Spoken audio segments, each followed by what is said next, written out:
langsung aja aku mulai pembelajaran kita pada malam hari ini. Bismillahirrahmanirrahim. Assalamualaikum warahmatullahi wabarakatuh. Selamat malam teman-teman semua. Selamat malam para uh, pejuang yang ingin berjuang gitu kan di seleksi SNBT pada tahun 2024 ini. Ya, pertama-tama aku ingin disclaimer terlebih dahulu ya, karena laptopku ngehang nih ya. Laptopku sedang bermasalah, jadi aku harus menggunakan device handphone pada pembelajaran kita malam hari ini. Tapi itu insya Allah tidak mengurangi kemaksimalan dari pembelajaran kita, karena aku sudah men-set materi kita agar lebih bisa dilihat di handphone seperti itu, supaya lebih eye catching gitu kan ketika terlihat di handphone, ditayangkan dari handphone. Nah, sebelum itu aku ingin kita sama-sama berdoa terlebih dahulu ya. Berdoa supaya apa yang kita cita-citakan, apa yang kita tulis di dream book kita, apa yang kita tulis di layar HP kita, apa yang kita tulis di memori kita, apa yang kita ucapkan di setiap kita ibadah gitu kan, untuk bisa lolos PTN di tahun 2024 ini, semoga Tuhan ijabah gitu, semoga Tuhan kabulkan. Oke, dan yang terakhir untuk uh, pembelajaran kita pada malam hari ini, semoga Tuhan lancarkan juga dan teman-teman bisa menyerap ilmu yang aku sampaikan. Oke, berdoa menurut agama dan kepercayaan kita masing-masing. Berdoa dimulai.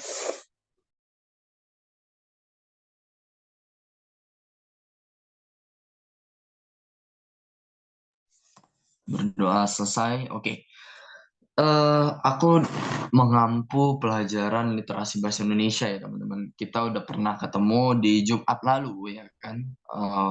Waktu itu kita membahas mengenai menulis terbatas. Nah, sekarang kita ya hampir sama dengan uh, subtes-subtes lainnya dalam 4 hari sebelumnya gitu ya, dari Senin sampai Kamis, Senin, Selasa, Rabu, Kamis itu kan sama-sama membahas tryout.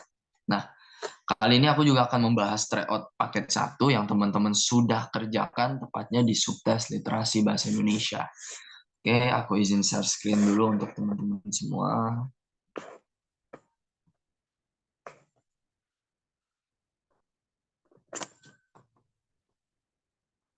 Oke, apakah sudah terlihat teman-teman?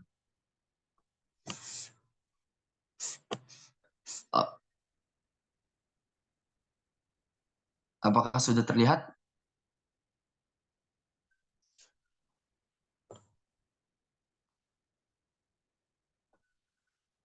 Oke, mukaku juga terlihat ya.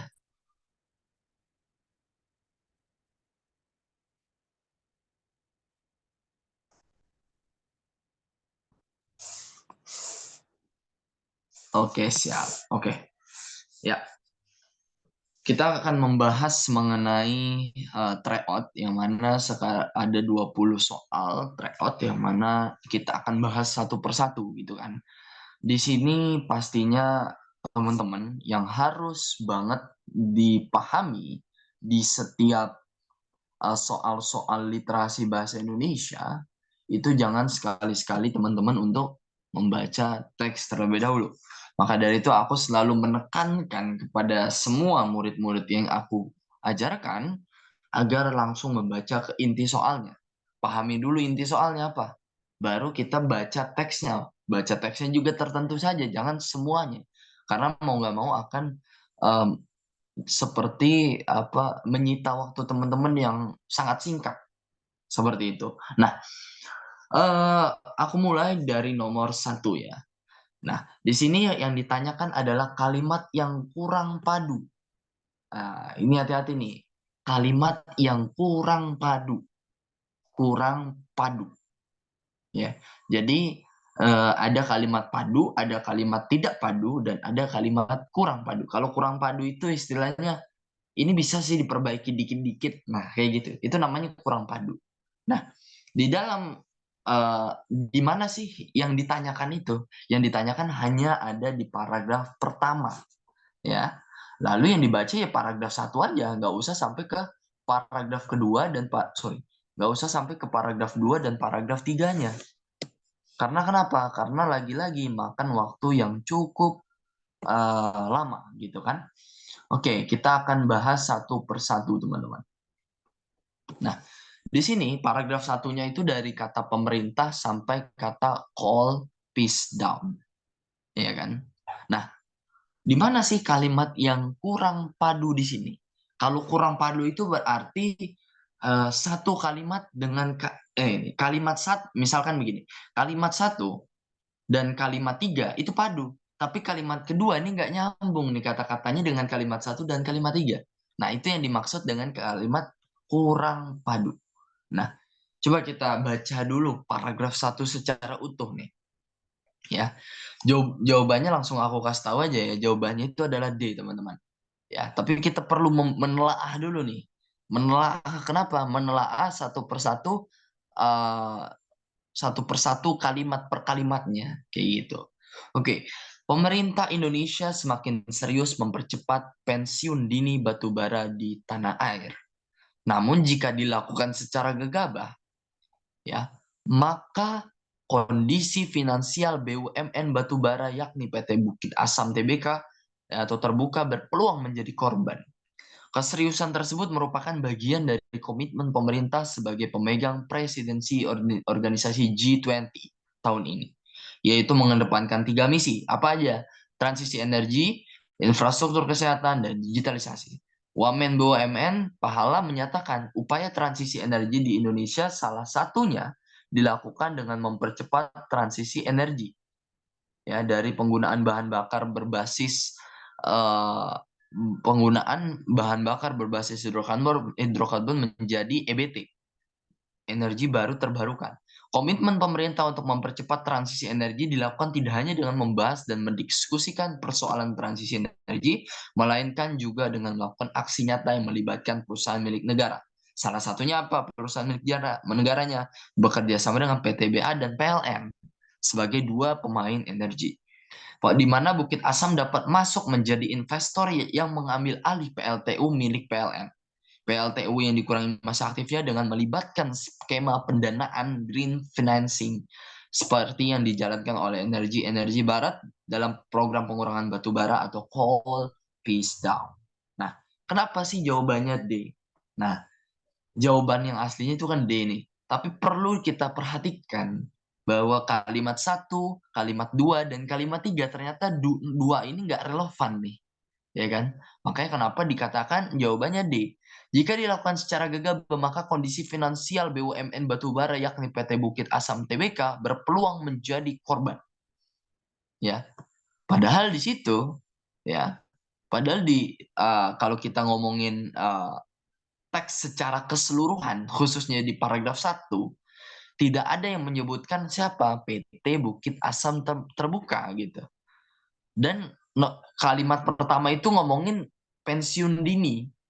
Ya, pemerintah Indonesia semakin serius mempercepat pensiun dini batubara. Ya. Namun jika dilakukan secara gegabah, maka kondisi finansial BUMN batubara, yakni PT Bukit Asam, berpeluang menjadi korban. Ya. Dan di kalimat ketiga, keseriusan tersebut merupakan bagian dari komitmen pemerintah Indonesia sebagai pemegang presidensi organisasi G20. Nah, di sini ada gap yang harus kita telaah, dan kalimat 2 dari namun sampai korban itu nggak nyambung sama kalimat 1 dan kalimat 3. Ya. Di kalimat 1 ditulis semakin serius. Ya, semakin serius mempercepat pensiun dini. Tetapi ketika di kalimat kedua tidak diomongin tuh terkait dengan pensiun dini dan segala macam. Di kalimat 3 ada kata keseriusan tersebut. Nah, di situ relevan tuh antara kalimat 1 dengan kalimat 3. Kalimat serius itu yang menjadi keseriusan tersebut merupakan bagian dari komitmen pemerintah. Keseriusan akan apa? Akan percepatan pensiun dini batubara di tanah air. Seperti itu. Jadi bisa dikatakan yang D ini, yang kalimat 2 atau yang pilihan D dihilangkan saja udah bisa. Karena kenapa? Karena dia kurang padu. Seperti itu, teman-teman. Oke, aku rasa clear untuk nomor 1. Jadi jawaban nomor 1 adalah yang D, teman-teman. Oke, kita masuk soal berikutnya. Oke. Nah, lagi-lagi kalau di sini kita langsung masuk ke dalam apa? Ke dalam soal. Berdasarkan bacaan tersebut, manakah pendapat yang valid terkait dengan rencana pengambil alihan PLTU? Ya. Manakah pendapat yang benar-benar dia akurat? Terkait apa? Pengambil alihan PLTU. Jadi inti dari yang ingin kita bahas di nomor 2 ini adalah pengambil alihan PLTU. Nah, kita cari tuh kata-kata di paragraf 1, paragraf 2, ya kan? Mana yang ada kata-kata rencana pengambil alihan PLTU. Baru kita baca secara terperinci di situ. Gitu kan?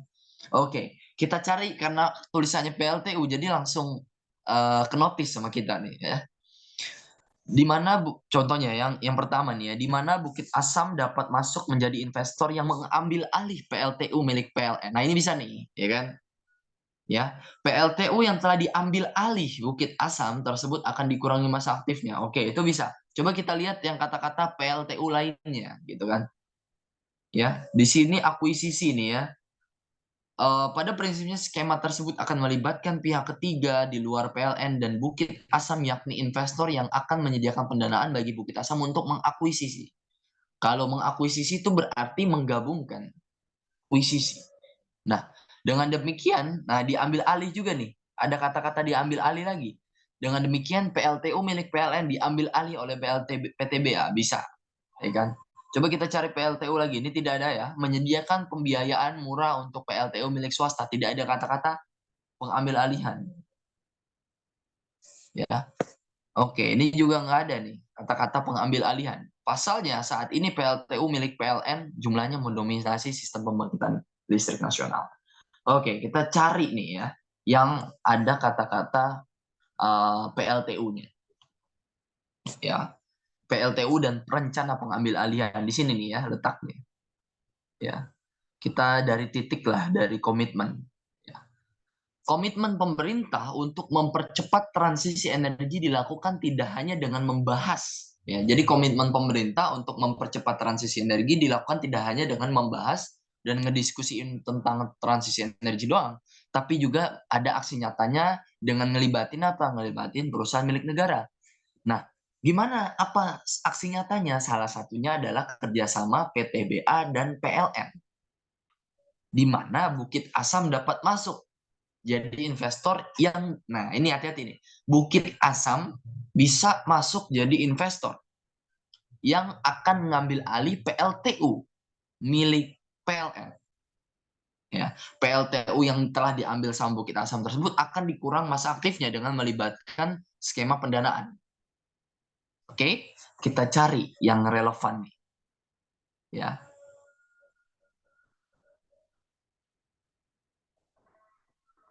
Oke, yang relevan di sini kita lihat ada kata-kata Bukit Asam sama PLTU-nya aja sebenarnya. Jawabannya adalah di A nih teman-teman. Bahwa coba kita cocokin aja ini kan apa? Satu frame nih ya, satu frame. Pengambil alihan PLTU sama siapa? Sama PT Bukit Asam. Udah langsung ada tuh. Ada kata-kata wu-nya oleh siapa? Oleh PT Bukit Asam. Ngapain? Ngambil alih. Ngambil alih apa? Ngambil alih PLTU. Ya. Ngambil alih PLTU itu untuk apa sih? Tujuannya apa? Ya balik lagi di sini adalah untuk mempercepat apa? Transisi energi. Ada tuh di situ. Dia adalah untuk mendiskusikan persoalan transisi energi. Ya. Komitmen pemerintah untuk mempercepat transisi energi dilakukan tidak hanya dengan membahas, diskusikan sesuatu, tetapi juga langsung aksi nyata. Makanya kenapa di situ mempercepat transisi energi di Indonesia. Tetapi juga dapat merugikan PT Bukit Asam apabila dilakukan secara gegabah. Karena kenapa? Dia harus hati-hati. Karena dia harus ada melibatkan skema pendanaan atau green financing. Seperti itu. Coba kita lihat yang B. Pengambil alihan PLTU tersebut merupakan langkah yang mudah sehingga dapat mempercepat transisi energi. Tidak ada di situ. Dikatakan mudahnya pengambil alihan PLTU sama Bukit Asam, tidak dibicarakan di situ bahwa uh, dia mudah gitu, enggak. Ya, skema-skema yang dilakukan untuk pengambil alihan PLTU tidak tepat. Nah, skemanya ada di mana? Dengan melibatkan skema pendanaan green financing seperti yang dijalankan oleh negara barat dalam program pengurangan batu bara atau coal pass. Skema tersebut akan melibatkan pihak ketiga, ya. Nah, di sini tidak ada juga yang berbicara bahwa skema ini itu tidak tepat dan tidak efisien. Ya, tidak dikatakan ada skema yang mana dia itu tidak efisien dan tidak efektif. Ya, di sini udah jelas ya, tidak efisien, tidak efektif. Yang C ini, gitu ya. Yang pengambilan PLTU bukan merupakan langkah yang tepat dalam upaya mempercepat transisi energi. Wong jelaskan diskusikan tentang transisi energi juga ada aksi nyata. Jadi kita langsung eliminasi itu yang D. Ya, karena kenapa? Di sini bukan merupakan langkah yang tepat. Padahal di situ dikatakan salah satu langkah untuk mempercepat transisi energi adalah dengan mengambil alih. Seperti itu. Lanjut. Skema pendanaan seperti yang dilakukan oleh negara-negara barat kurang tepat. Dilakukan karena merugikan negara. Tidak ada juga satu kalimat pun yang menyebutkan kait itu. Oke. Nah, jadi jawaban yang paling tepat di sini adalah jadi jawaban yang paling tepat di satu frame nih ya. Nah, di sini ada pengambil alihan PLTU oleh siapa? Oleh PT Bukit Asam di situ. Ya.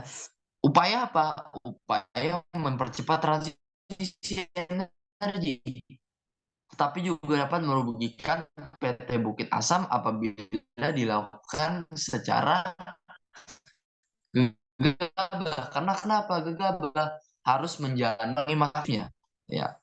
Nah, kalau misalkan dia gegabah, ya pastinya akan kacau tuh skema-skema yang sudah dirancang pendanaannya dan lain-lain. Seperti itu. Oke, itu soal pembahasan untuk tryout nomor 2 yang kemarin. Oke, kita akan masuk soal nomor 3, teman-teman. Oke, masih teks yang sama tentang PLTU tadi. Ya. Ya.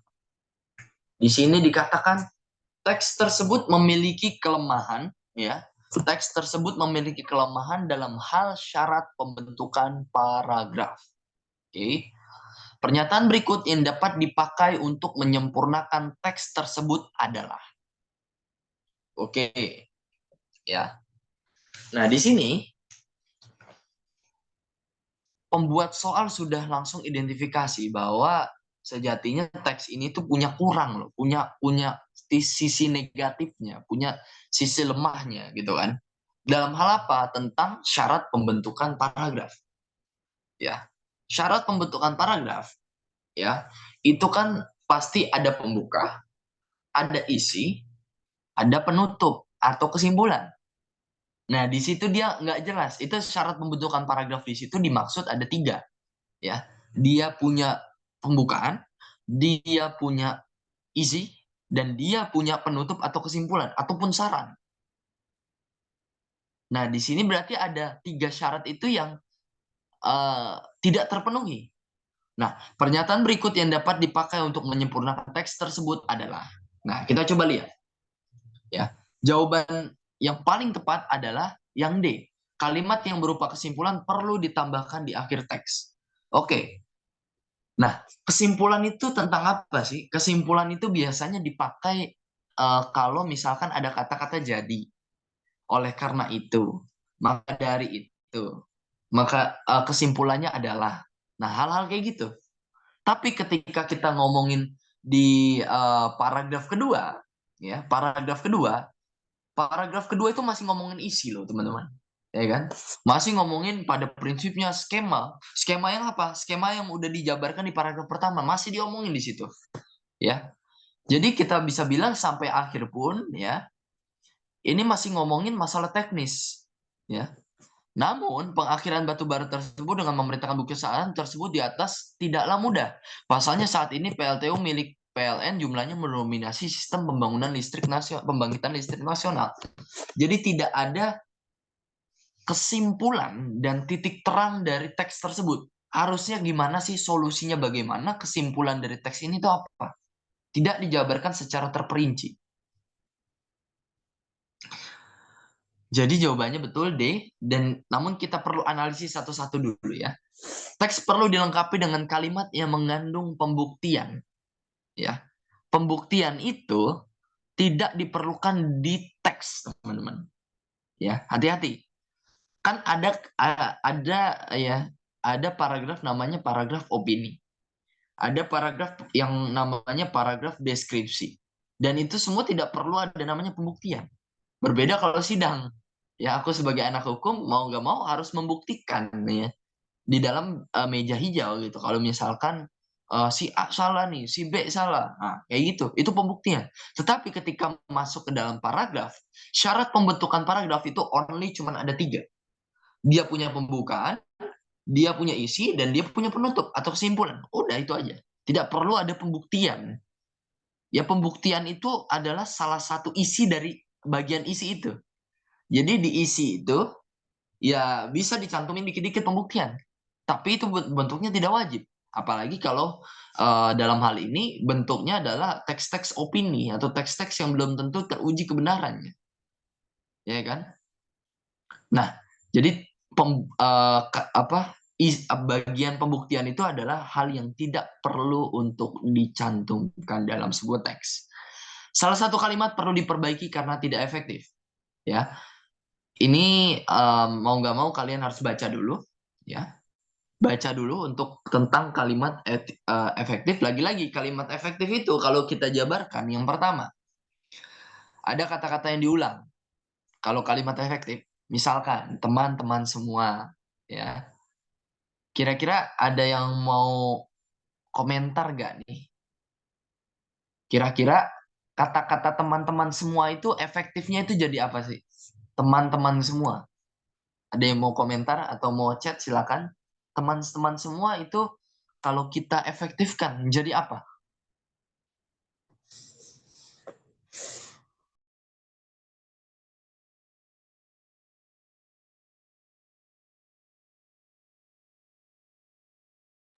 Silakan, ada yang mau berkomentar, teman-teman semua. Itu kan kalimat tidak efektif ya. Kalau efektifnya harus kayak gimana itu?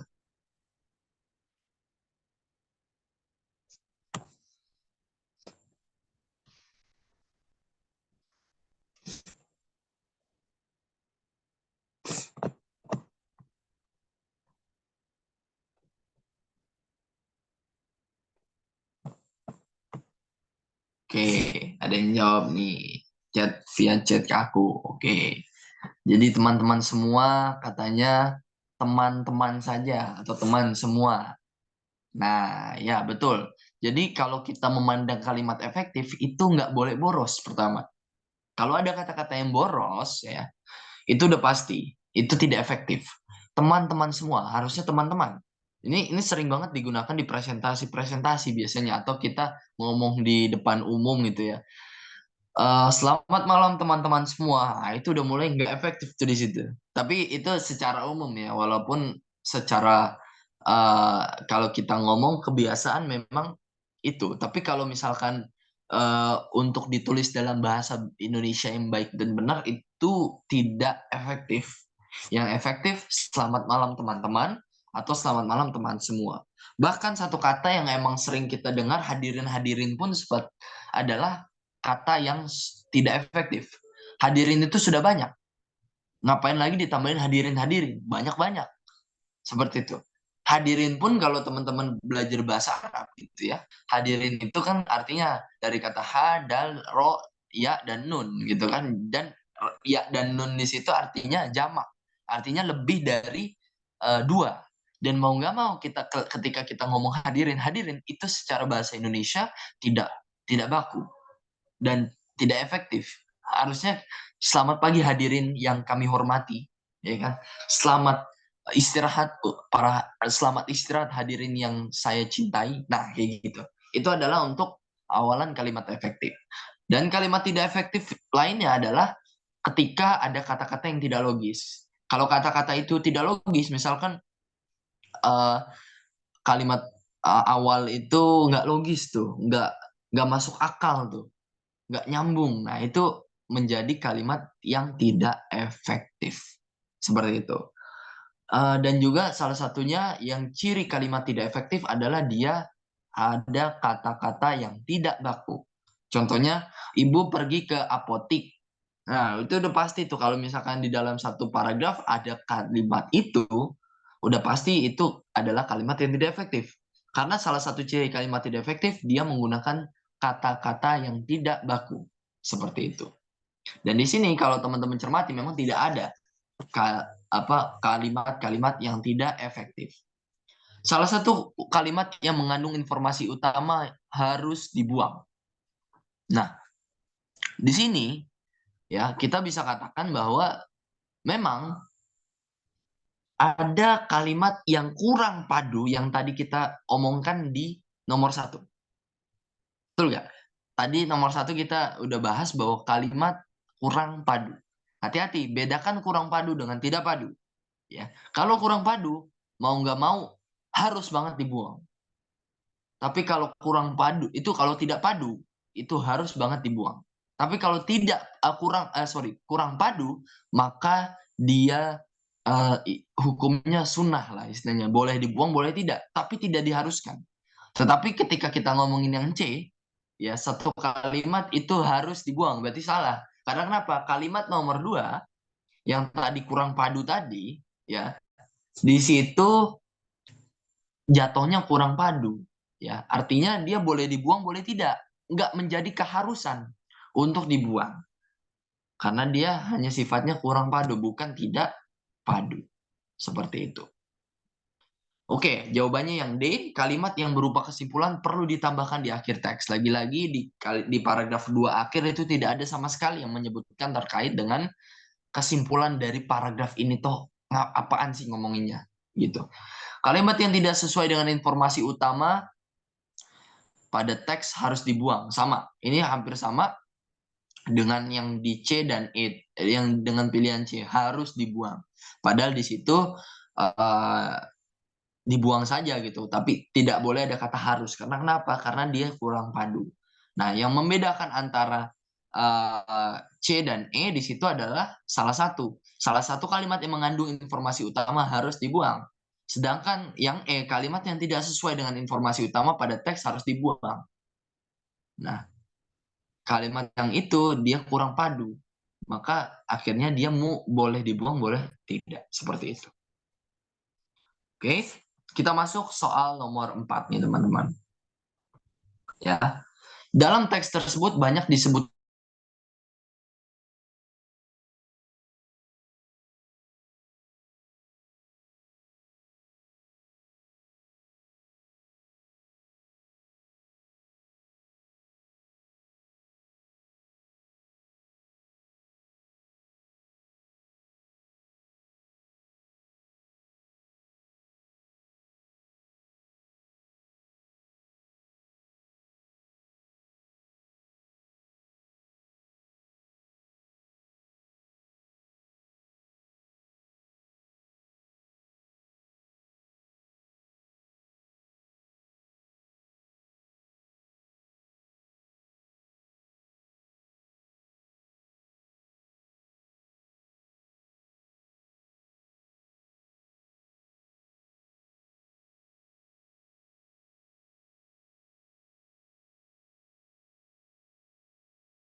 Oke. Sorry banget teman-teman. Oke. Oke. Mohon Kak Admin untuk ini share screen. Soalnya only host can share in this meeting. Oke, siap, makasih. Oke, sorry tadi sinyalku kurang bagus, teman-teman. Oke, kita lanjut ke soal nomor 4 tadi ya. Ya, dalam teks tersebut banyak disebutkan kata transisi. Ya, di sini yang perlu teman-teman harus pahami di dalam soal UTBK itu nanti soalnya itu beragam nih, tapi tujuannya sama. Ini doang, satu tujuannya adalah nanya tentang makna yang sama. Yang pertama, bisa dia ngomongin sinonim. Sinonim dari kata transisi dalam kalimat keempat adalah bla bla bla bla bla. Itu bisa. Yang kedua, persamaan dari kata transisi pada kalimat 4 adalah bla bla bla bla bla. Ya kan? Yang ketiga, makna yang sama dengan kata transisi adalah dalam kalimat 4 adalah bla bla bla bla bla. Dan yang terakhir, ini yang sering orang terkecoh adalah kalau nanti takutnya ada kata-kata makna asosiatif. Ini lumayan sering muncul di latihan-latihan soal biasanya. Kata transisi bermakna asosiatif dengan. Nah, kalau udah ada kata makna asosiatif, berarti kita bisa katakan itu hampir sama dengan kata makna yang sama. Jadi kita tinggal cari aja sinonimnya. Takutnya nanti teman-teman jadi bingung gitu kan. Makna asosiatif itu apa gitu kan. Nah, dengan cara itulah teman-teman bisa untuk mendapatkan jawaban yaitu dengan kata-kata asosiatif itu kita samakan dengan kata sinonim atau persamaan kata. Seperti itu. Nah, di teks ini ditanyakan sebenarnya intinya itu sinonim transisi itu apa sih? Ya kan? Sinonim transisi apa? Nah, satu hal yang teman-teman harus pahami kalau lagi teman-teman harus bayangin dulu pertama. Bayangin dulu, karena kenapa?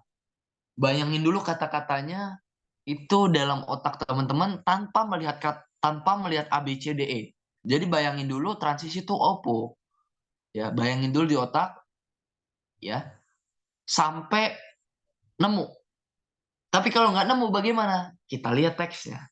Karena hati-hati, dulu aku pernah pengalaman gitu kan. Eh tepatnya di SD kelas 6 gitu ya. Di SD kelas 6 ya bayangin aja UN SD. Tetapi waktu itu sudah ada di nomor satunya sudah ada kata-kata deforestasi. Jadi kita suruh cari sinonim deforestasi. Itu SD, UN SD tahun 2016. Iya kan? Disuruh cari sinonim kata deforestasi seorang anak SD. Dan di situ nggak ada gambaran. Karena kenapa? Karena balik lagi saat itu otakku masih otak SD gitu ya. Jadi nggak bisa ngebayangin deforestasi itu opo gitu. Nah, saat itu coba langsung kita lihat ke dalam teks. Kita cocokin tuh di dalam teks. Tapi kalau nggak nemu juga, ya itu adalah bentuk ketidakhokian sebenarnya. Karena kenapa? Karena cuman punya dua cara kalau kita ngejawab soal ini. Yang pertama kita bayangin dulu ya sesuai sama otak kita. Oh, transisi itu artinya ini gitu kan. Dan kita tahu ya. Dan yang kedua kalau kita nggak tahu kita lihat teks ya. Gitu kan. Nah, kalau masih dilihat di teks yang masih kita nggak nemu juga gitu kan. Ya udah berarti itu adalah ketidakhokian teman-teman. Nggak ada cara lain selain udah dua cara itu doang untuk menjawab soal nomor 4 ini. Gitu. Nah, transisi. Transisi itu dalam gambaran kita apa sih? Transisi. Hampir ya. Transisi itu gini.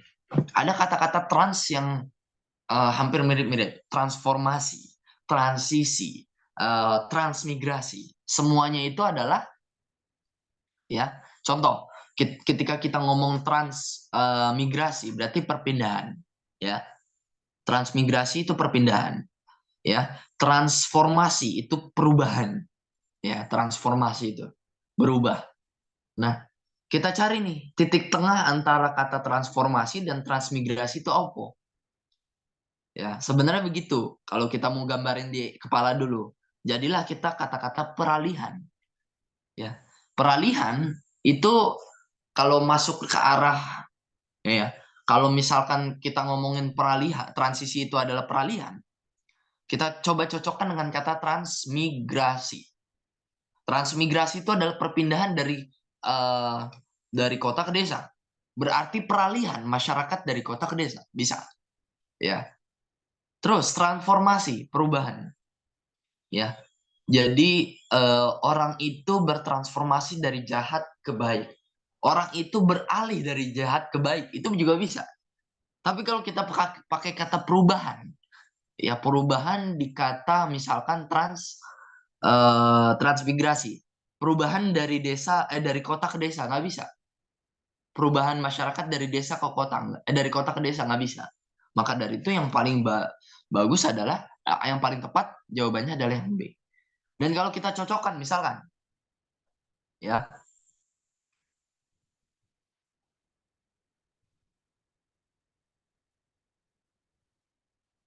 ya di sini susah sih kalau kita mencocokkan kata-kata, karena kenapa? Karena ini istilah banget nih barang, ya. Keseriusan tersebut merupakan bagian dari komitmen pemerintah Indonesia sebagai pemegang presidensi organisasi G20 tahun ini, mengedepankan 3 misi: transisi energi, infrastruktur kesehatan, dan digitalisasi. Ya, kalau kita nggak paham transisi energi, karena di situ adalah menyebutkan transisi energi, infrastruktur kesehatan, dan digitalisasi. Nggak disebutkan transisi energi ini apa, nggak disebutkan di situ. Ya, terus ada lagi.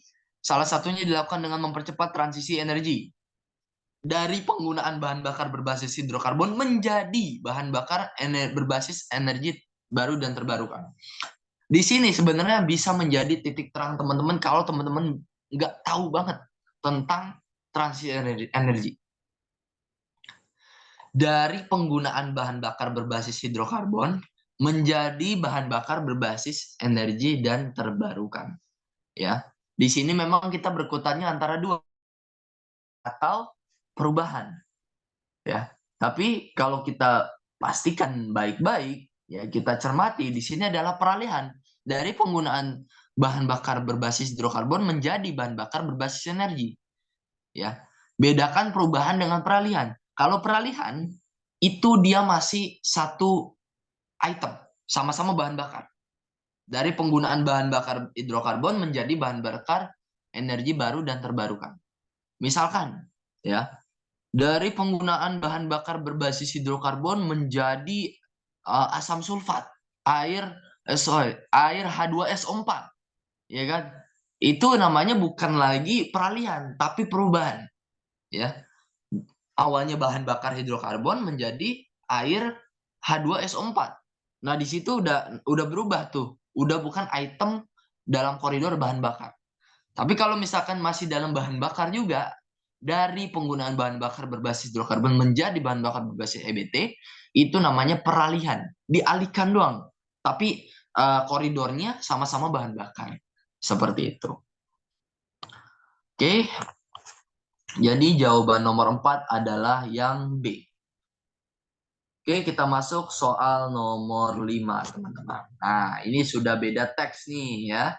Sudah beda teks ya. Kita akan ngomongin grafik nih ya. Oke, sebelum itu aku mau tanya dulu, dari 1 sampai 4 tadi ada yang mau ditanyakan nggak nih, teman-teman? Dipersilakan banget kalau ada yang mau bertanya tentang materi atau pembahasan soal 1 sampai 4 ini.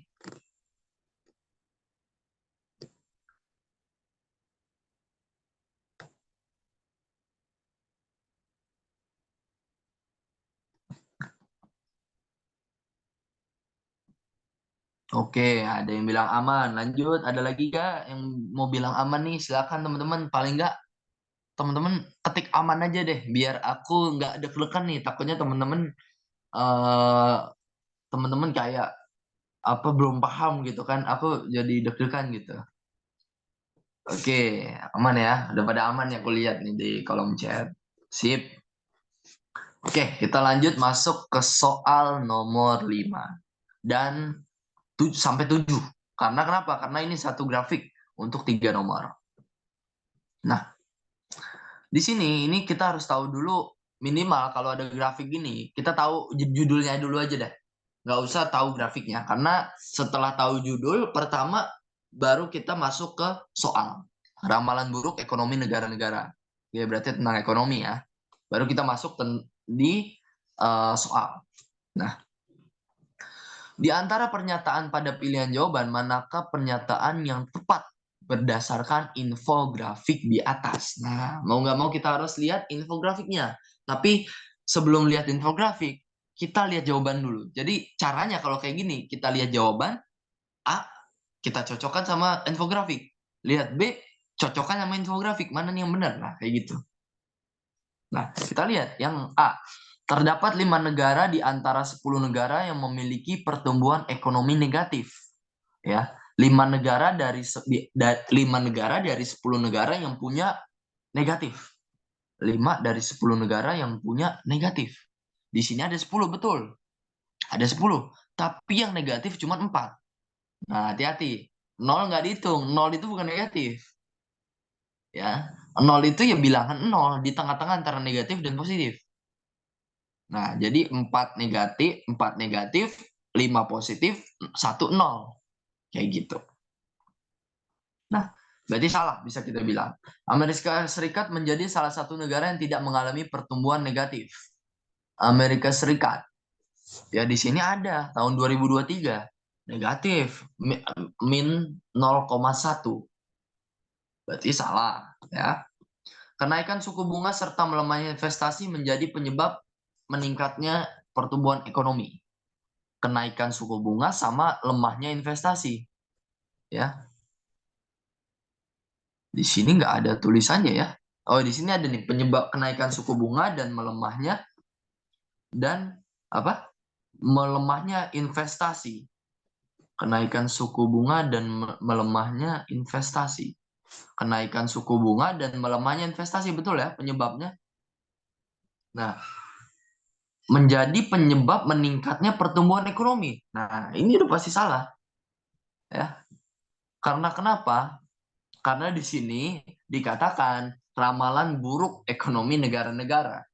Pasti di sini adalah penyebab turunnya, bukan penyebab meningkatnya.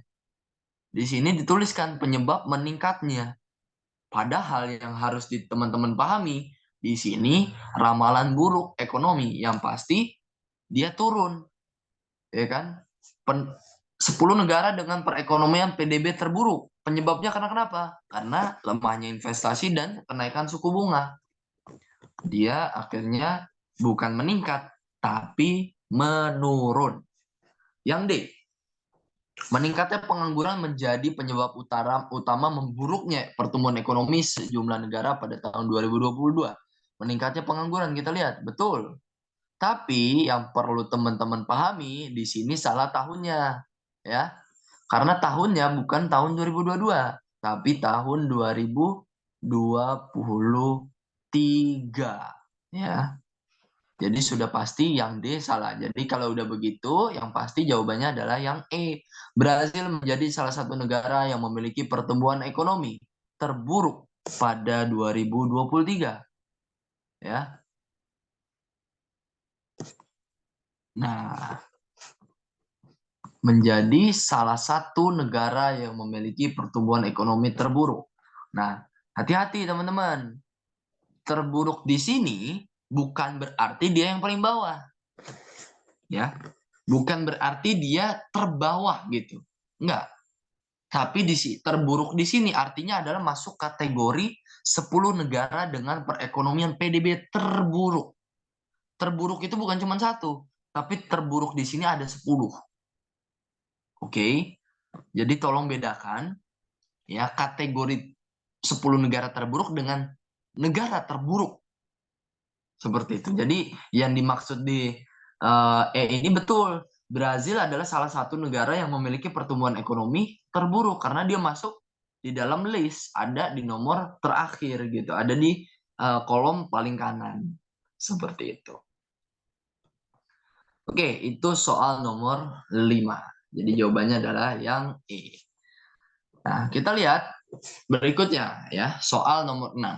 Berdasarkan isi infografik, pada apa tujuan penulis membuat infografik tersebut? ya. Nah, hati-hati nih teman-teman, di sini model soalnya bukan hanya tentang tujuan penulis, karena nanti model soalnya itu kurang lebih ada 3 nanti. Yang pertama, apa tujuan penulis membuat infografik? Apa tujuan penulis membuat teks? Apa tujuan penulis menulis teks tersebut? Itu. Yang kedua, apa sikap penulis membuat infografik tersebut? Ya, apa sikap penulis membuat teks tersebut? Apa sikap penulis untuk menulis teks tersebut gitu kan? Apa maksud? Nah, yang ketiga ini adalah kata-kata maksud. Apa maksud dari penulis menulis teks tersebut?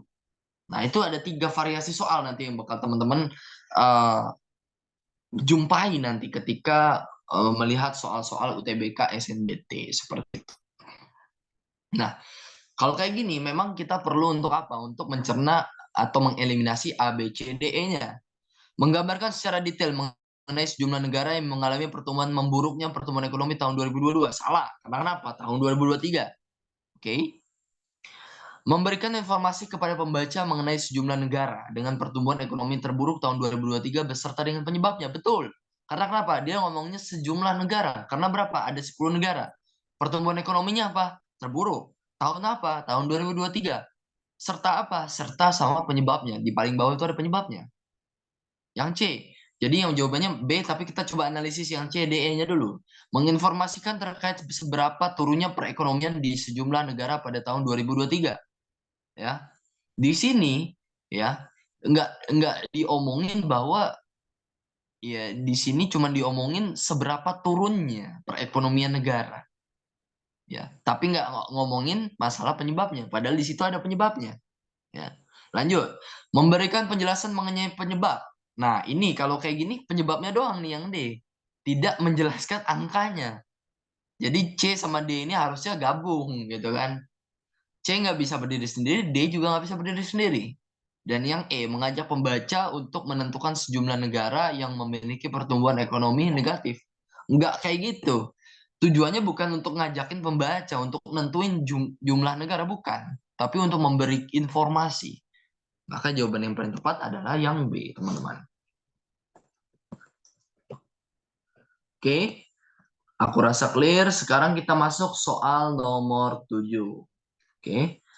Pernyataan yang tidak sesuai. Oke, ini yang tidak sesuai nih ya. Kita coba analisis. Negara Amerika masuk ke dalam negara yang mengalami pertumbuhan perekonomian negatif tahun 2023, betul ya?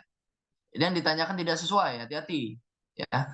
Negara Amerika masuk ke dalam negara perekonomian negatif, betul, di situ ada. Ya, lanjut. 5 negara yang tidak mengalami pertumbuhan perekonomian negatif, betul, ada 5 negara. Ya, 0,3, 0,3 Austria, Italia, zona euro, Prancis dan Brazil. 0 itu bukan negatif dan juga bukan masuk, bukan positif juga. 0 itu netral gitu. Ya. Lanjut. Pada tahun 2022, Chili memiliki perekonomian PDB sebesar 2%. Betul nggak? Chili itu 2%. Betul. Terus menurun jadi 0,6 pada tahun 2023. Betul. Ya, yang D. Meningkatnya pengangguran menjadi salah satu penyebab melemahnya perekonomian sejumlah negara. Betul, ini ada nih di sini. Meningkatnya pengangguran. Oke. Dan yang terakhir, Italia mengalami penurunan pertumbuhan ekonomi 3,3 pada tahun 2021 dan 0,3 pada tahun 2023. Italia 3,3 dan 0,3 pada tahun 2000. Nah, di sini hati-hati ya.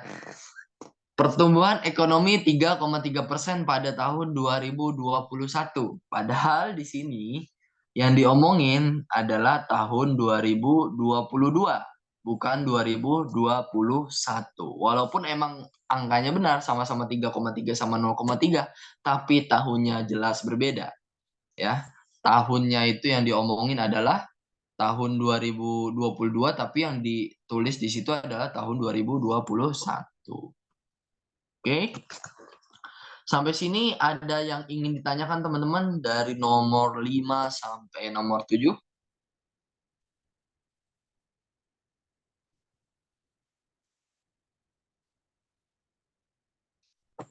Monggo teman-teman, kalau ada yang mau atau kurang jelas seperti itu.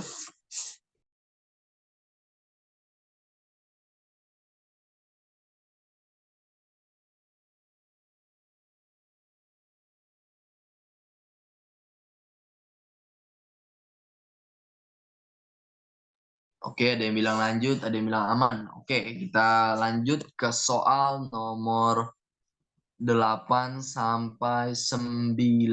Oke. Oke. Nih, kita lihat ya, 8 sampai 9. Nah, kita langsung masuk ke soal. Berdasarkan teks di atas, manakah informasi yang salah berikut ini? Ya. Kita coba cek satu-satu kalau seperti ini. Car Free Day diciptakan karena adanya keresahan masyarakat akan kualitas udara. Ya, ini yang ditanyakan yang salah nih ya. Car Free Day diciptakan karena adanya keresahan masyarakat akan kualitas udara di tempat tinggalnya. Ya, benar. Kegiatan ini, oke, diciptakan karena adanya keresahan.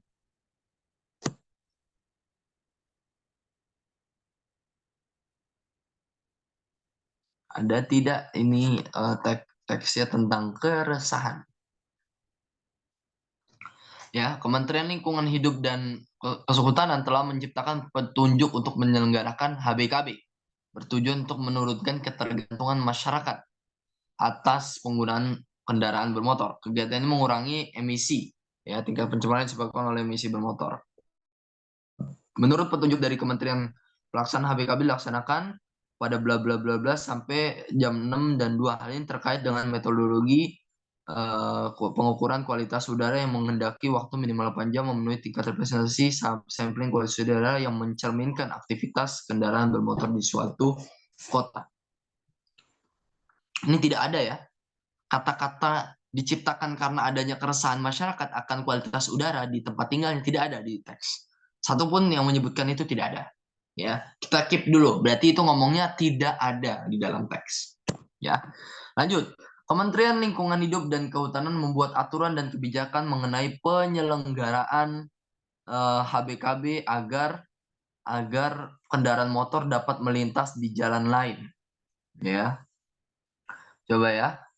Kementerian KLHK menciptakan petunjuk, aturan, dan kebijakan untuk menyelenggarakan HBKB agar kendaraan bermotor dapat melintas di jalan lain. Tidak salah ya. Di sini tujuannya adalah untuk menurunkan ketergantungan masyarakat atas penggunaan kendaraan bermotor. Bukan kan di sini untuk menurunkan ketergantungan ya. Jadi untuk kendaraan bermotor di sini, tapi yang B ini agar kendaraan bermotor dapat melintas di jalan lain. Jadi jawabannya yang paling tepat adalah yang B. Ya. Karena kenapa nih? Ini yang menarik teman-teman. Bedakan informasi yang salah dengan informasi yang tidak ada di teks. Kalau yang A itu tidak ada di teks. Ya. Tapi yang B itu informasi yang salah. Karena kenapa? Informasinya itu harusnya tujuannya adalah untuk mengurangi ketergantungan masyarakat untuk kendaraan bermotor, tapi di B itu dituliskan untuk kendaraan bermotor dapat melintas di jalan lain. Jadi ada penyesatan informasi. Tapi kalau yang A itu tidak ada di teks, bukan informasi yang salah. Oke. Jadi jawaban yang paling tepat adalah yang B. Ya, karena yang C, yang D, dan yang E itu kalau teman-teman analisis ada semua di teks. Seperti itu. Aku biar cepet dan teman-teman juga, karena ini masih ada sekitar 10 soal lagi, biar menghemat waktu aja gitu. Jadi aku coba highlight yang A dan yang B, karena yang A itu tidak ada di teks, tapi yang B itu ada. Tapi informasinya salah. Baru kita lihat apa? Kita lihat instruksi soalnya mau apa. Soalnya yang dimau adalah informasi yang salah, bukan informasi yang tidak ada di teks. Seperti itu. Oke, kita masuk ke soal nomor 9. Manakah kalimat di bawah ini yang mengandung frasa eksosentris? Oke, ya. Frasa eksosentris. Nah, ini ya aku biar teman-teman paham dulu nih apa itu frasa eksosentris. Aku langsung buka KBBI dulu nih biar teman-teman aku munculkan KBBI. Oke, wait.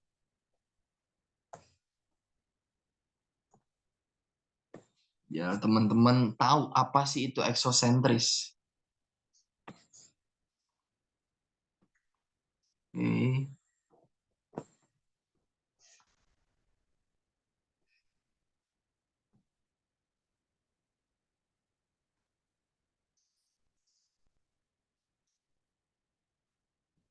Oke, kita tulis di sini eksosentris. Oke, di sini. Nah, oke. Eksosentris adalah ungkapan yang maknanya tidak berasal dari makna konstituennya. Apa arti makna konstituen? Artinya dia adalah makna yang tidak berasal dari makna seharusnya, makna sebenarnya. Oke, jadi kita bisa omongkan bahwa eksosentris ini hampir mirip dengan kata-kata konotatif, kata-kata ungkapan, kata-kata yang sifatnya kiasan. Karena kenapa? Tidak berasal dari makna aslinya, gitu ya. Itu makna eksosentris. Jadi makna yang bukan makna sebenarnya, makna yang bukan makna seharusnya, seperti itu.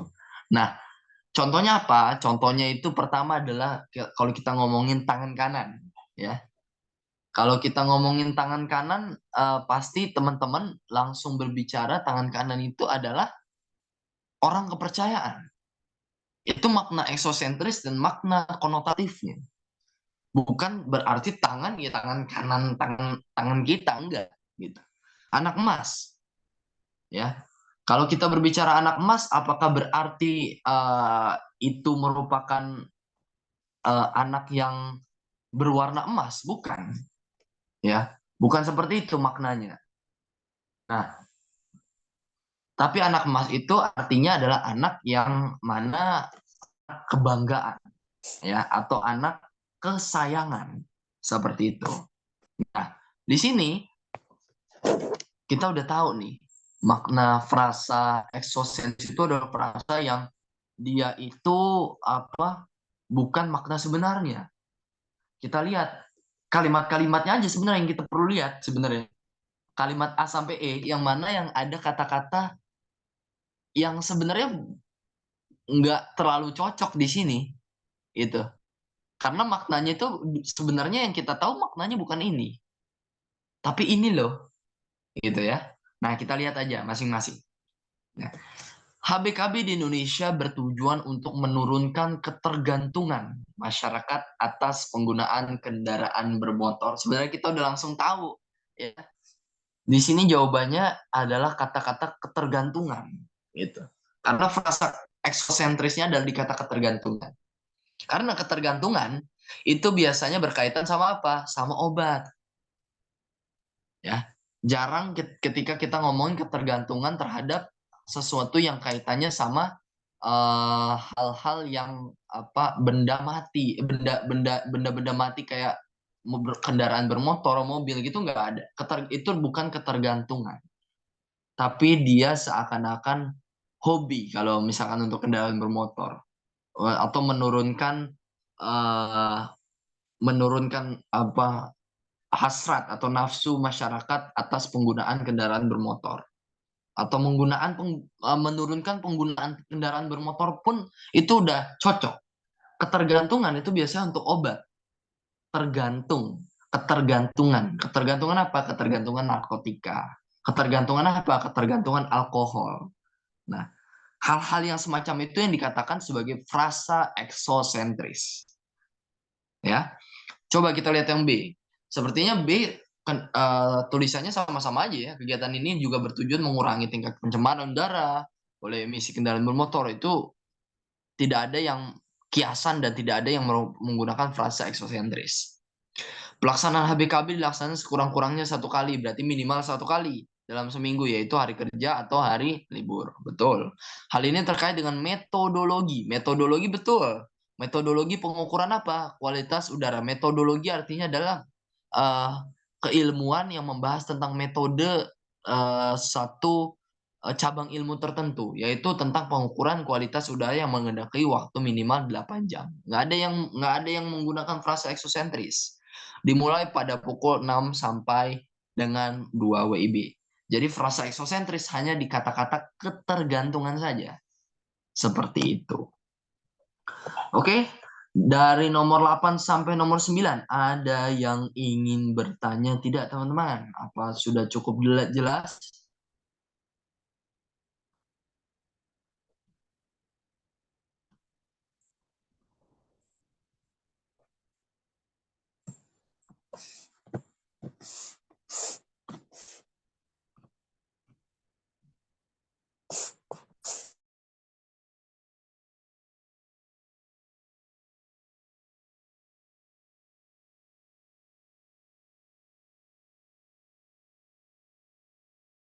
Oke, siap, siap, siap, siap. Oke, kita lanjut ke soal berikutnya ya. Soal nomor 10 sampai soal nomor 12. Oke. Nah, di sini yang teman-teman harus pahami ya, kalimat pada teks tersebut memiliki makna yang sama dengan. Nah, ini hampir sama nih.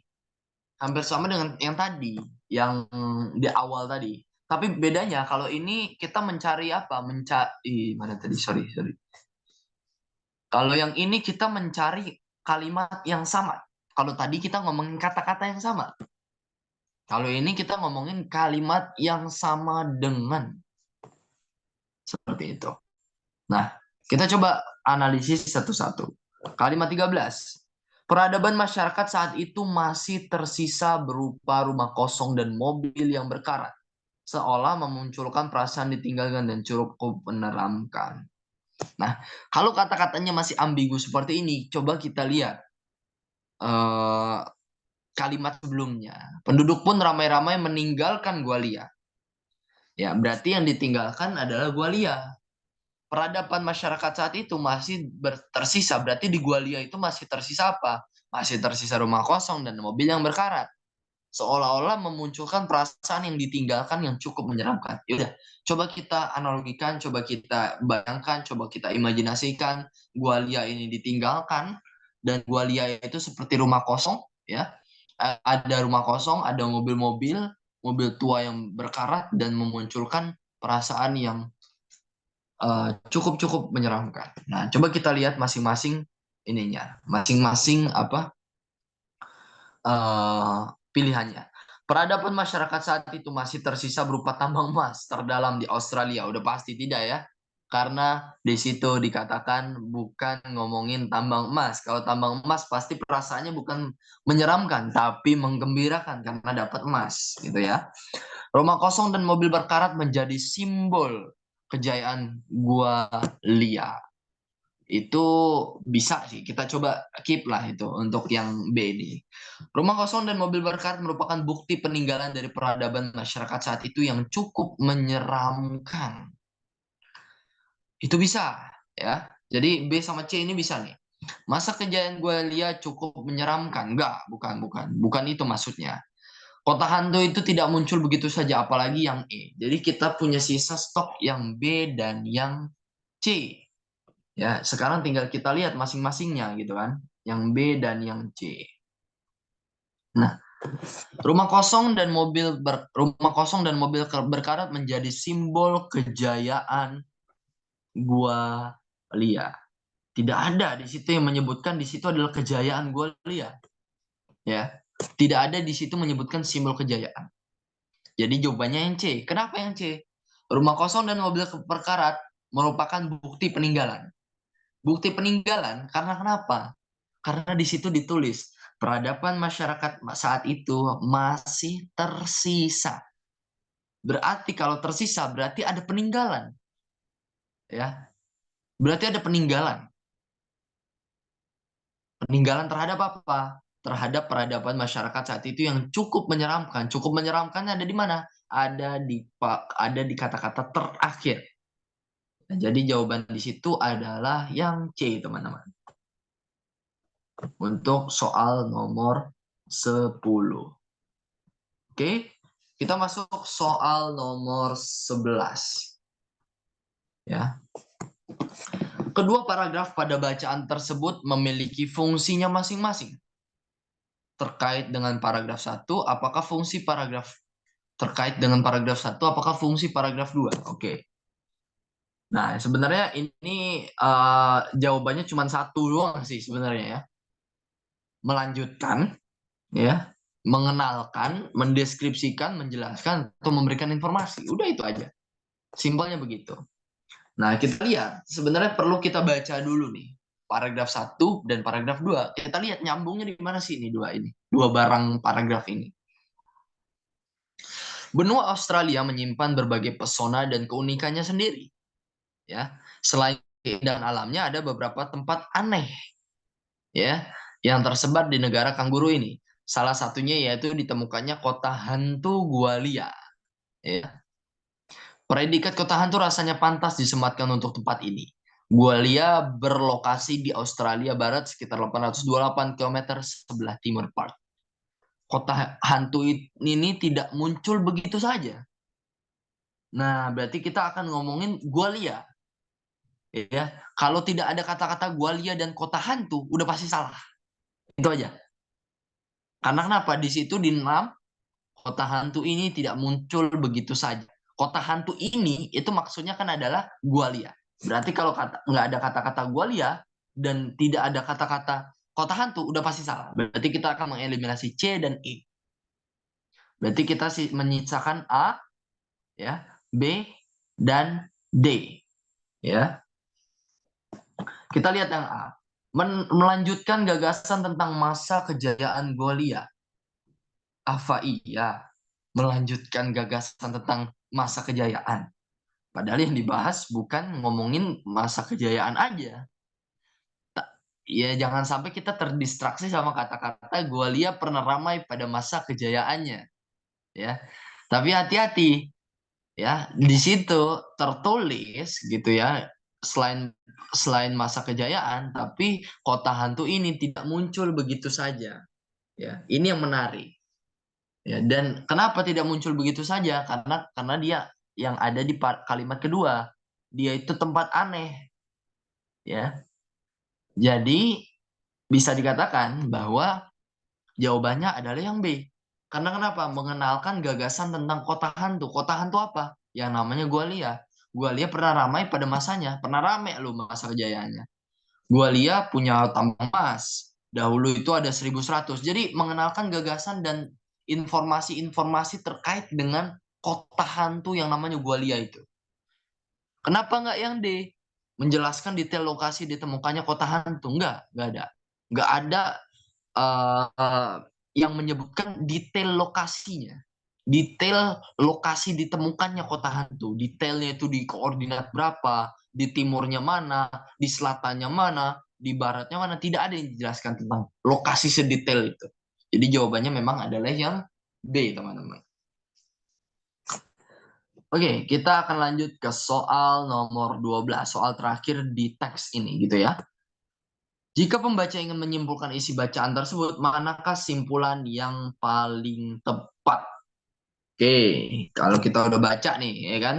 Simpulan yang paling tepat di situ adalah yang A.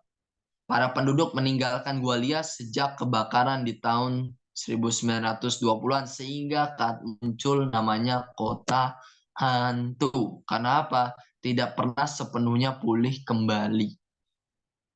Oke. Berbeda dengan kalau kita bilang B, meskipun memunculkan perasaan ditinggalkan yang cukup menyeramkan, Gwalia pernah mencapai masa kejayaannya. Tidak begitu. Ya, Gwalia itu dulu ada tambang punya tambang emas yang menjadi kejayaannya. Para penduduk ninggalin Gwalia. Gwalia itu ditinggalkan karena kenapa? Karena tambangnya itu kebakaran sehingga munculnya kota hantu. Kenapa kota hantu? Balik lagi kota hantu. Peradaban itu masih tersisa seperti rumah kosong dan mobil yang berkarat seolah memunculkan perasaan yang ditinggalkan. Jadi kesimpulannya itu harus nyambung antara paragraf satu dengan paragraf kedua. Jawabannya adalah yang A, teman-teman. Oke, kita masuk soal nomor berikutnya. Oke.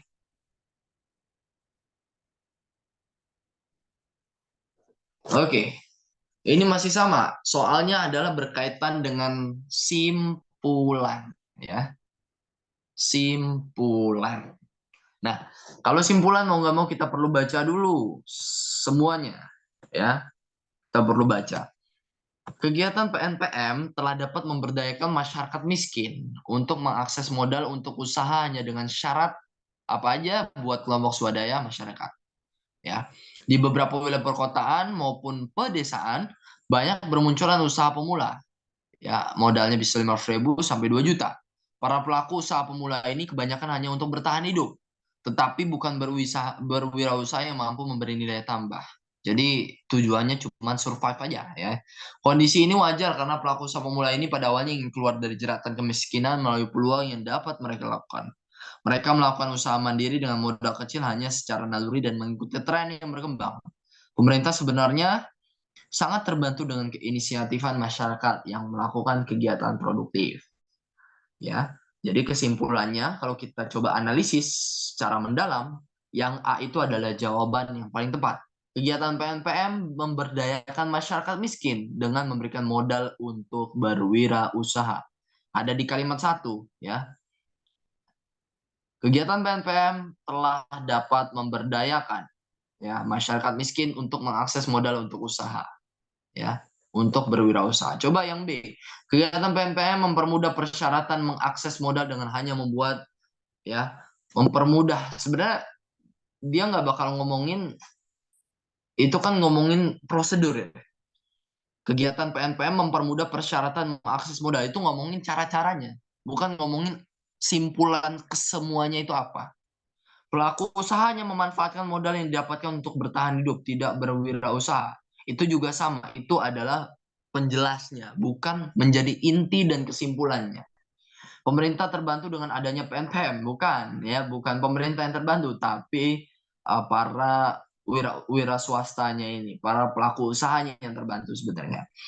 Kegiatan PNPM adalah kegiatan yang bermanfaat untuk menyokong perekonomian masyarakat miskin, ya, bukan menyokong tapi memberdayakan, ya. Kalau menyokong mau nggak mau dia cuma apa, cuma ngasih duit doang, tidak ada hal-hal yang berkaitan dengan lain, ngasih beras, ngasih bla bla bla, itu menyokong perekonomian. Tapi kalau dia memberdayakan berarti dia ada usaha untuk menambah nilai menambah value-nya dia, menambah duitnya, maka modalnya itu diputerin lagi. Nah, itu namanya memberdayakan. Beda dengan menyokong. Seperti itu, teman-teman. Jadi jawaban yang paling tepat adalah yang A. Oke, kita masuk soal nomor 14. Berdasarkan informasi yang ada pada bacaan, tanggapan apa yang tepat kamu sampaikan terkait kegiatan PNPM? Oke, kalau kita memang sudah baca, ya kita pasti tahu gitu. Jawabannya adalah yang B. Alangkah lebih baiknya jika PNPM tidak hanya memberikan modal usaha, tetapi juga pelatihan. Ya, di situ ada kata-kata pemberian pelatihan untuk siapa? Untuk pelaku usaha pemula. Jadi kayak kita akan memberikan saran. Beda kalau kita ngasih saran. Alangkah lebih baiknya jika modal yang diberikan melalui PNPM lebih besar sehingga masyarakat miskin dapat dengan mudah berwirausaha. Jadi ini udah dikasih hati minta jantung gitu kan di sini. Alangkah lebih baiknya jika modal yang diberikan melalui PNPM lebih besar gitu kan. Padahal kita udah dicatat tuh oleh pemerintah padahal seperti itu. Memudahkan persyaratan dalam mengakses modal itu sudah mudah, cuman satu syarat doang gitu kan. mau diapain lagi gitu. Pemberian modal usaha seharusnya tidak hanya diberikan kepada masyarakat miskin, tetapi juga masyarakat yang ingin membuka usaha. Sama, ini juga padahal prioritasnya kegiatan ini kan cuma untuk orang miskin. Ya, namanya juga Program Nasional Pemberdayaan Masyarakat. Masyarakat apa? Masyarakat yang berada di dalam garis kemiskinan gitu kan. Kalau yang ingin membuka usaha bisa aja, para konglomerat yang ingin buka usaha kan bisa aja. Gitu kan. Jadi saran yang dia ini tidak cocok gitu. Kegiatan PNPM adalah kegiatan yang membantu pemerintah untuk penyokong perbaikan ekonomi nasional. Ini sama kata-katanya, nyokong bukan memberdayakan. Jadi salah. Jadi jawabannya memang yang B. Alangkah lebih baiknya dia ngasih modal usaha juga sekaligus ngasih pelatihannya. Seperti itu. Oke, kita masuk soal nomor 15. Berdasarkan bacaan tersebut, manakah pendapat yang valid berdasarkan fakta pada bacaan? Oke, kita coba cek satu-satu. Kalau gini, pelaku dapat memanfaatkan modal yang kecil dengan sebaik-baiknya untuk membuka usaha. Memanfaatkan modal yang kecil. Tidak ada ya, teman-teman? Tidak ada kata-kata. Oke, kalimat nomor 5. Mereka melakukan usaha mandiri dengan modal kecil. Hanya secara naluri dan mengikuti tren yang berkembang. Ya, jadi di situ kurang bisa dia memanfaatkan modal yang kecil itu ya untuk membuka usaha. Jadi maka dari itu yang A ini salah karena kenapa? Karena dia cuman ngikutin tren doang, modal kecil tapi ngikutin tren dan secara alamiah tidak ada bantuan dari orang lain. Dia cuman ngikutin tren yang berkembang, cuman lihat di Instagram, lihat di Twitter, tidak ada ilmu yang dia dapat seperti itu. Lanjut. Banyaknya lahir usahawan muda yang sukses melalui kegiatan PNPM. Tidak ada di situ. Ya, lahir usahawan sukses. Tidak ada sama sekali yang menyebutkan ada si A nih, toko A usahawan sukses melalui kegiatan PNPM. Nggak ada. Modal yang diberikan untuk menjalankan usaha tergolong kecil sehingga pelaku kesusahan untuk berwirausaha. Tidak ada kata-kata kesusahan ya di situ. Yang D, kegiatan PMPM telah membantu menunjang perekonomian masyarakat miskin. Nah, di situ ada tuh. Ya.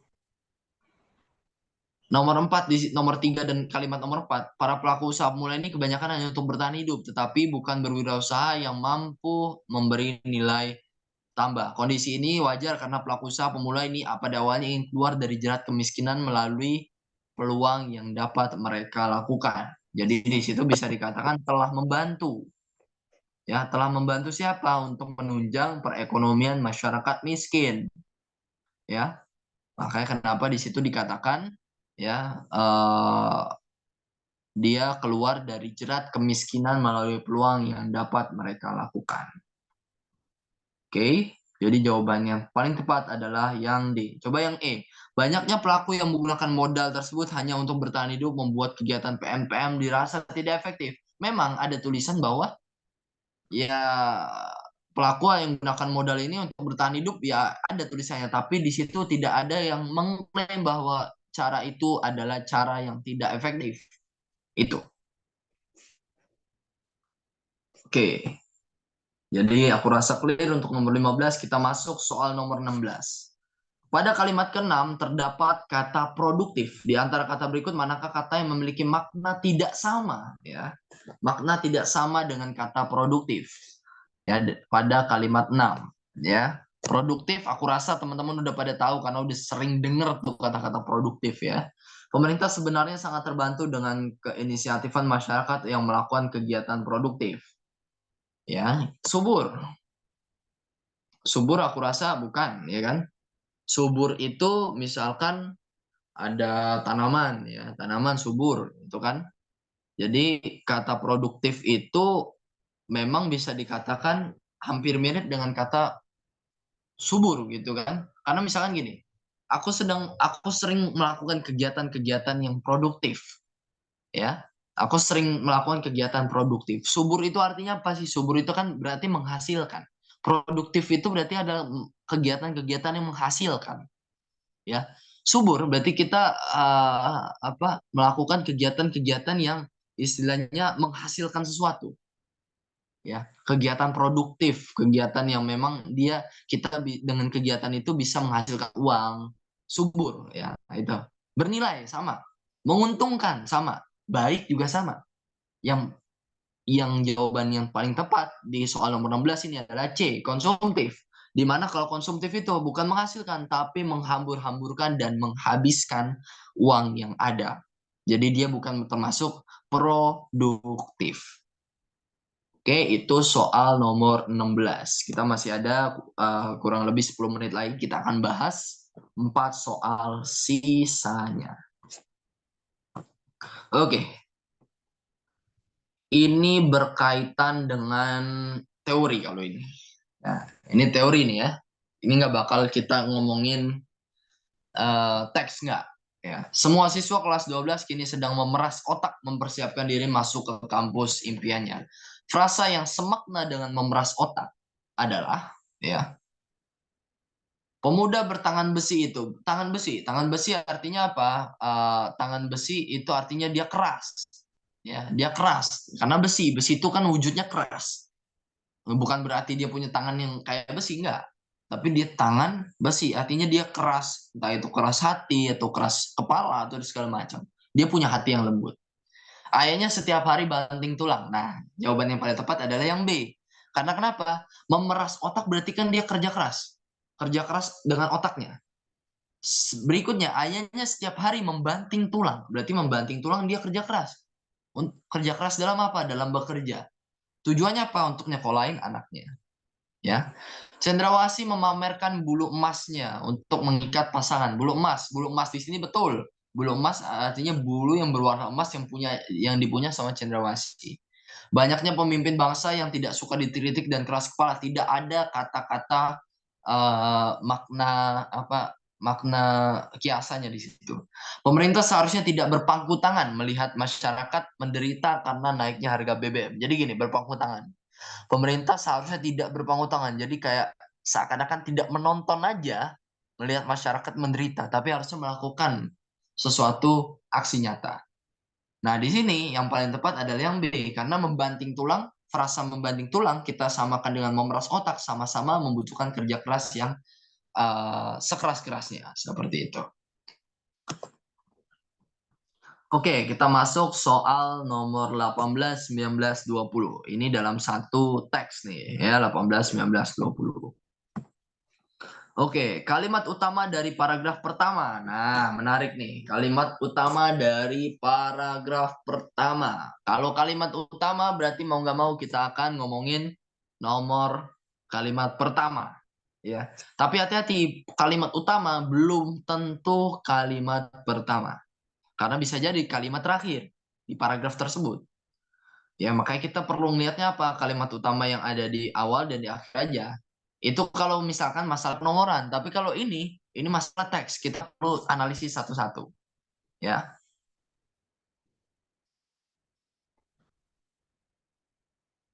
ya di sini asap rokok sorry, ini dulu deh. Paparan asap rokok pada kulit dari perokok dapat memicu penyakit kulit. Temuan ini menambah sederet bahaya rokok bagi perokok pasif dan lingkungan sekitar. Dengan cara kita ngelihat dua kalimat aja sebenarnya kita udah tahu, ya, bahwa kalimat utamanya di awal. Karena kenapa? Ada kata-kata ini, ya. Paparan asap rokok pada kulit dari perokok dapat memicu penyakit kulit. Temuan ini berarti ini itu merujuk kepada kalimat sebelumnya. Dan mau nggak mau kalau ada kata-kata ini berarti kalimat penjelas, bukan lagi kalimat utama. Seperti itu. Jadi kita langsung bilang paparan asap rokok pada kulit dari perokok dapat memicu penyakit kulit. Kita cari, ya. Jadi jawabannya adalah yang D. Paparan asap rokok pada kulit dari perokok dapat memicu penyakit kulit seperti yang ada di kalimat pertama. Karena ada kata-kata temuan ininya itu yang buat jadi kita memvalidasi bahwa ya D itu adalah jawaban yang paling benar. Oke, kita masuk ke soal nomor 19. Oke, paragraf 2 dalam teks tersebut kurang padu. Kalimat manakah yang tepat untuk melengkapi bagian rumpang? Ya. Di sini yang perlu teman-teman perhatikan bahwa paragraf 2-nya itu kurang padu, ya. Nah, untuk melengkapi bagian rumpang yang titik-titik-titik itu, bagaimana agar menjadi padu, ya. Nah, kita cocokkan nih kata-kata beberapa bahan kimia asap rokok termasuk nikotin. Nah, ya, di sini dia udah ngomongin beberapa bahan kimia asap rokok bereaksi dengan oksidan lingkungan dan menghasilkan polutan sekunder seperti nitrosamin spesifik tembakau yang berbahaya. Oke. Nah, jawabannya itu sebenarnya C, teman-teman. Karena kenapa?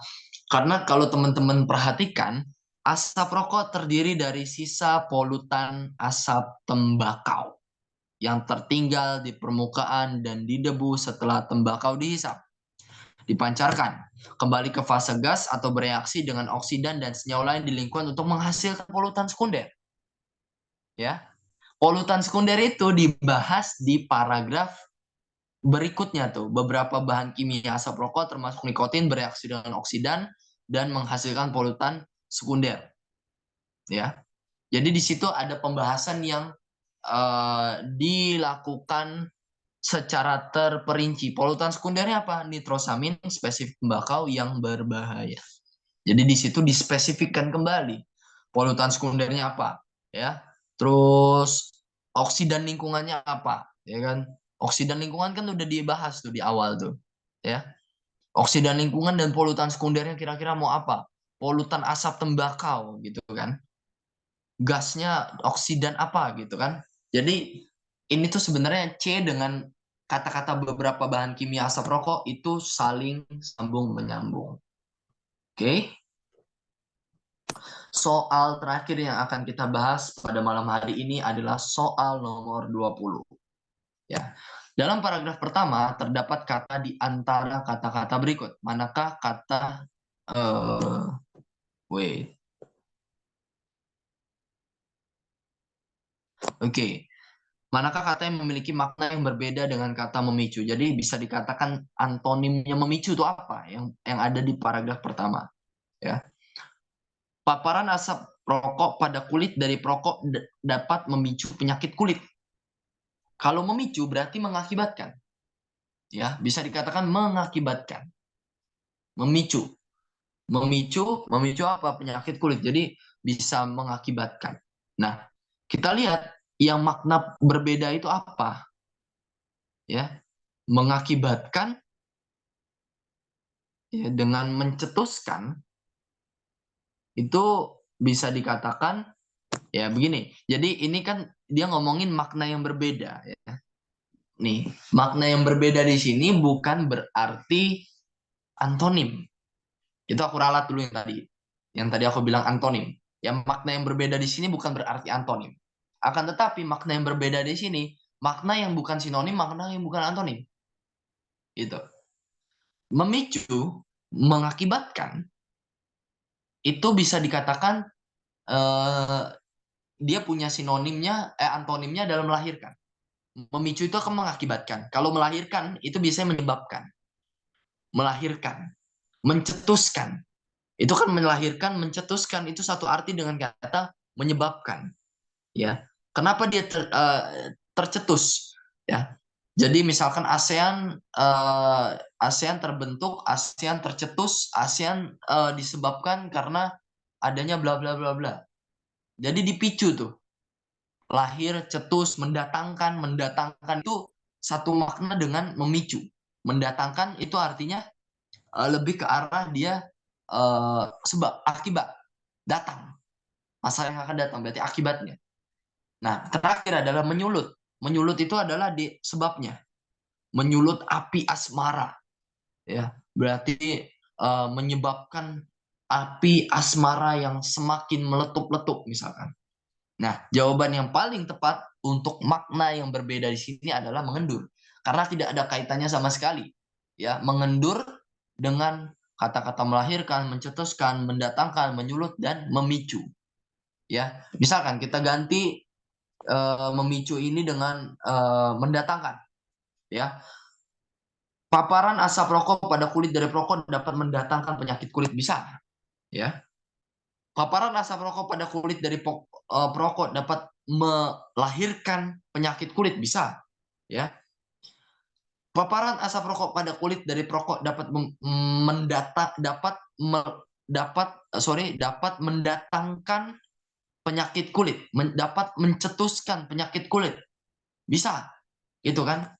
Paparan asap rokok pada kulit dari perokok dapat menyulut penyakit kulit, bisa. Tapi kalau mengendur, kita coba lihat.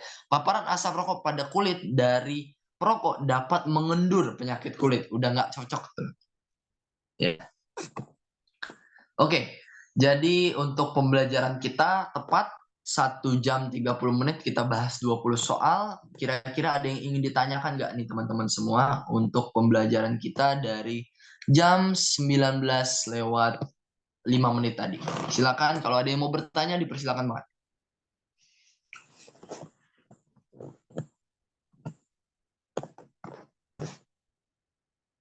Monggo teman-teman, 4 orang yang ada di sini boleh kalau mau bertanya.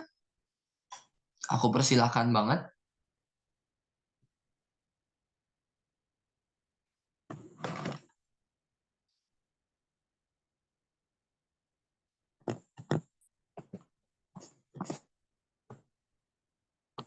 Oke, ada tidak yang ingin ditanyakan untuk materi kita dan pembahasan soal kita dari awal tadi hingga akhir?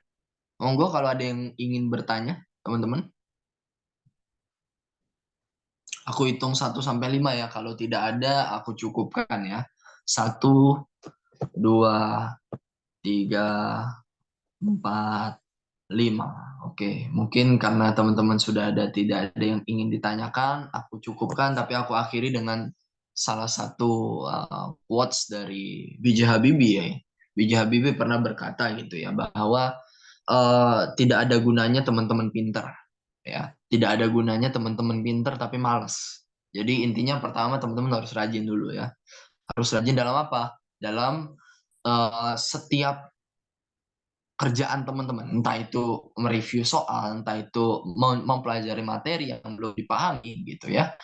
Tidak ada gunanya kalau teman-teman pinter tapi malas, ya. Maka berkorbanlah, ya. Pertama yang kedua berkorbanlah, ya teman-teman di sini berkorban waktu, berkorban tenaga, ya nanti berkorban waktu tidur terutama, ya kan. Dan berikutnya adalah jaga kesehatan. Kata B.J. Habibie itu jaga kesehatan supaya meraih masa depan yang cemerlang di kemudian hari.